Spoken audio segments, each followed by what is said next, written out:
2 மாதம் 3 மாதத்துக்கு ஒருக்கா தான் ஹஸ்பண்ட் வீட்டுக்கு போகிறதுனால நான் போகிற டைமெல்லாம் பீரோ ஃபுல்லாகவே வந்து க்ளீன் பண்ணி வச்சுடுவேன். துணியெல்லாம் கலைஞ்சிருந்தா தான் பீரோ வந்து க்ளீன் பண்ணணும் அப்படிங்கிறது இல்லை. நம்ம வந்துட்டு மடித்து வச்சுருக்க துணி வந்து ரொம்ப நாளாக எடுக்காமல் அப்படியே வச்சுருக்கிறதுனால மடிப்பு வாக்கில் ட்ரெஸ் வந்து கிழியறதுக்கான வாய்ப்பு வந்து அதிகம். ஸோ அதனால தான் எடுத்து திருப்பி அந்த ட்ரெஸ் எல்லாமே வந்து மடித்து வைக்கிறது. முக்கியமாக சாரீஸ், பட்டு சாரீஸ் எல்லாமே கண்டிப்பாக எடுத்து திருப்பி மடித்து வச்சிடணும். நான் போகும்போது அந்த சாரீஸ் எல்லாம் கட்டுவேனான்னு கேட்டிங்கன்னா கண்டிப்பாக வந்து கிடையாது. அந்த ட்ரெஸ் எல்லாம் யூஸ் பண்ணுறோமோ இல்லையோ அந்த ஒவ்வொன்றும் எடுத்து பார்க்கும்போது அதில் ஞாபகங்கள் வந்து நிறைய இருக்கும். இந்த ப்ளவுஸ் எல்லாம் பார்த்திங்க அப்படின்னா எல்லாமே வந்து நான் ஸ்டிச் பண்ணதான். மேரேஜ் முன்னாடி, ஆஃப்டர் மேரேஜ் வந்து வீட்டில் இருக்கும்போது, ஸோ அந்த மாதிரி டைமில் வந்து ஸ்டிச் பண்ண ப்ளவுசஸ் தான் எல்லாமே வந்து யூடியூப் பார்த்து நிறைய டிசைன் பண்ணி எல்லாமே வந்து ஸ்டிச் பண்ணி வச்சுருந்தேன்.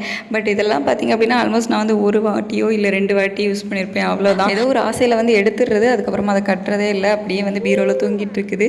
இவ்வளோதான் உங்கள் ட்ரெஸ்ஸாக, பரவாயில்லையே அப்படின்னு வந்து சொல்லிடாது. ஹஸ்பண்ட் வீட்டில் எப்போமாச்சும் ஒருக்கா தான் வரது அப்படிங்கிறதுனால எடுத்துகிட்டு போகல, எல்லாமே அம்மா வீட்டில் இருக்குது.